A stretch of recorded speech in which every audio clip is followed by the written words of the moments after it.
On today's installment of Weekend Wankshop, by request, I'm going to be showing you guys the right way to play one of the most hair-raising riffs of the 1980s, 17 by Winger.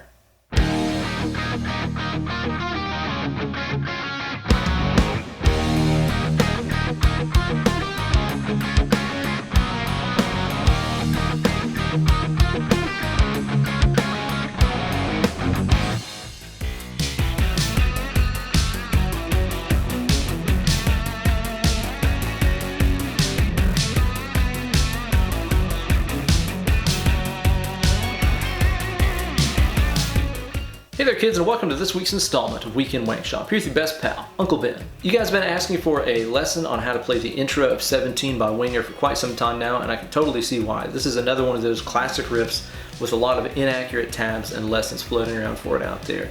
But in typical obsessive Uncle Ben fashion, I tried to do as much research as I could, watching a million different live videos of Winger playing this, as well as finding the isolated guitar track here on YouTube and listening to it really closely to hopefully deliver about as accurate a lesson as you can ask for.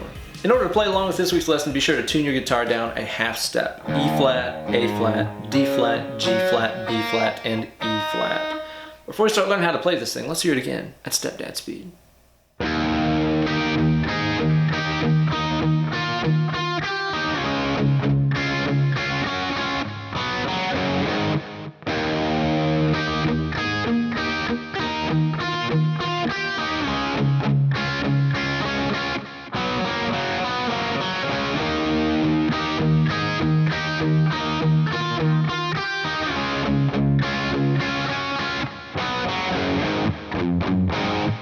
And as always, you guys can find a full tab for this week's lesson over on my Instagram page. Be sure to head over to Ben Eller Guitars, find the tab for this week's lesson, then learn how to play it and upload a video of yourself shredding through it, along with the hashtag Weekend Wankshop.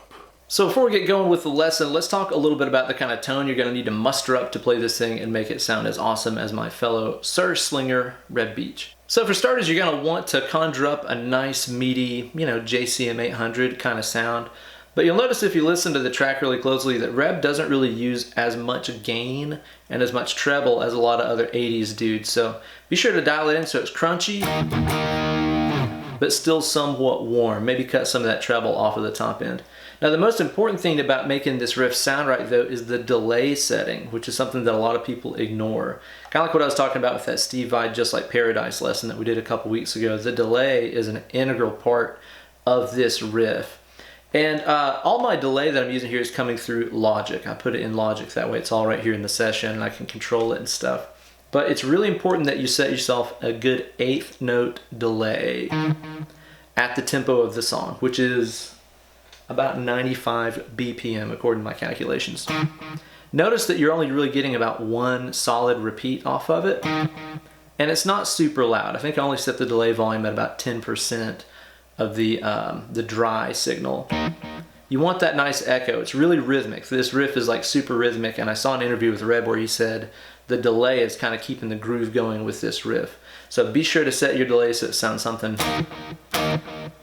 like that. So to start this riff off, we're going to be hitting the open low E string. And be sure to notice that this doesn't fall on a downbeat. It falls on the last 16th note of beat 4. So on an if you want to think of it that way. 1, 2, 3, 4, E, and So it's going to be coming in on that upbeat. Now what you're going to want to do after that is have your hand positioned in an E bar chord. I've got my 7th fret A, and then with my 3rd finger here, I'm going to be barring 9 on the next 3 strings. So 9D, 9G, and 9B. I hate playing bar chords with my ring finger like this.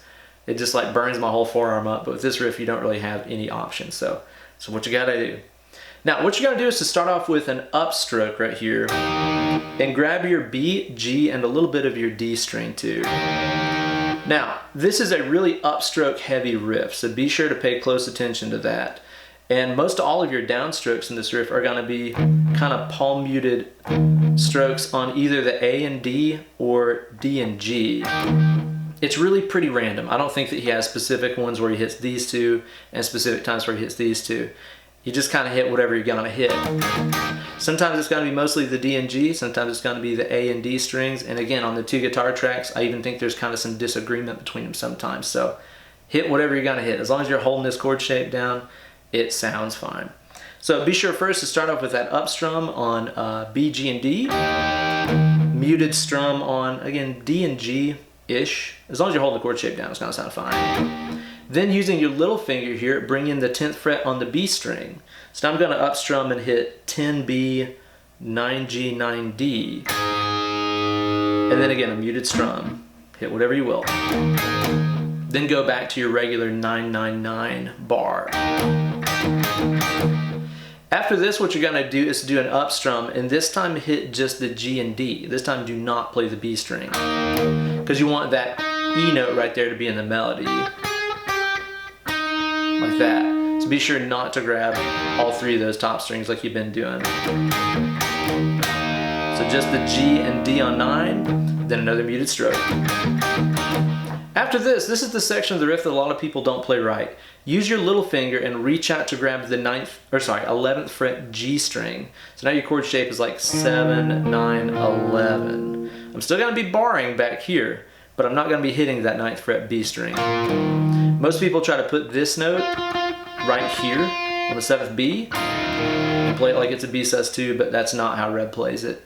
Watch any live video, you're gonna see that little finger shooting out for that 11th fret G string. So far we got this. And then what you're gonna do is to up strum that 11th G, 9th D again. And then this part right here, he brings in for a little bit more accurate kind of playing.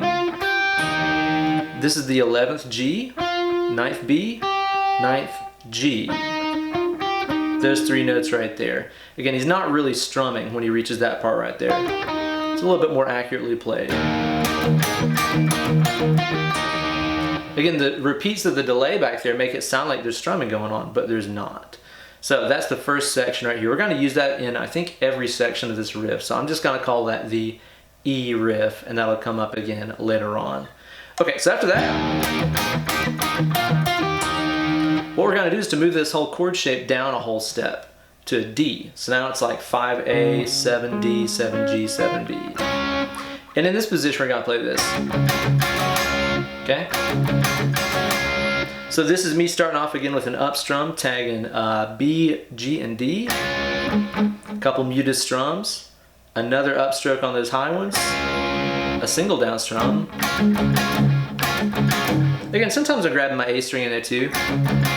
Totally okay if you do, it sounds good. And then this section right here, I'm grabbing the B and G on 7. Then I'm using my little finger, kind of like what you did earlier, and grabbing the 8th fret B and 7th G, and then letting that finger back off so they're back both on fret number 7. Just like that. And then you have the first ending to the riff. This was a surprise to me because this is not at all what I thought he was playing. This is basically a C power chord, the 3rd fret A string, the 5th D, and the 5th G. On one of the tracks it sounds like he's maybe not even hitting that 3rd fret A string. It sounds most like the little double stop right there. But if you fret it and listen to it close on the record, you can hear a little bit of that low C note. So you got that, and then hit the open D and G. Again, that was a surprise to me. I didn't think that was there. Then you gotta play a G power chord on the 3rd fret low E, 5th A, 5th D, and then just come up a whole step to 5, 7, and 7 for an A power chord. So that first ending is, so now you have this.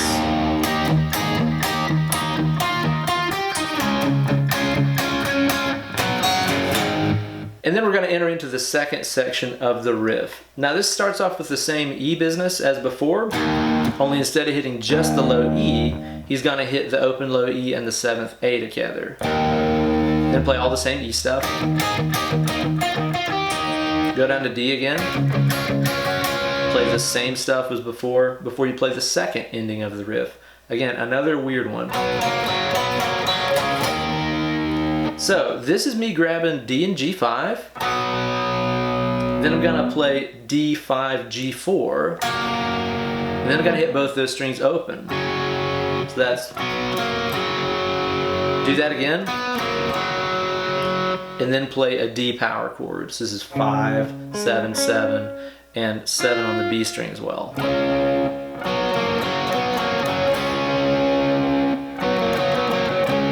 While you're playing that ending right there, be sure to alternate strum that down, up, down, up, down, up, down.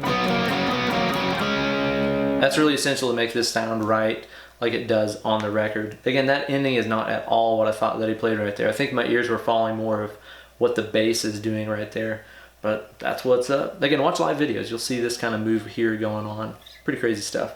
So now you got the first section. Second section.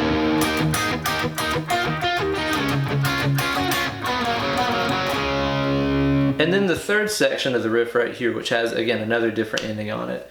But it's going to start off with the same E stuff that you've been playing the whole time. Same D stuff as before. And then this last ending kind of resembles the first ending. You're going to play your C power chord, your open G and D, your G power chord, your A power chord, and then here on the low E string to lead into the verse, you're gonna play the 2nd fret low E, palm muted, and then the 3rd fret low E, and then an A power chord. Again, that A power chord is kind of the start of the verse. So your last ending is, and that's the entire intro. They play basically the same stuff in the chorus as well. So all together we're going to have our first section here, second section,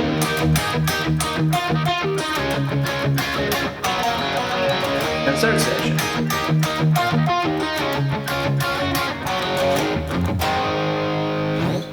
So there you go, guys, another classic riff decoded right here on Weekend Wankshop.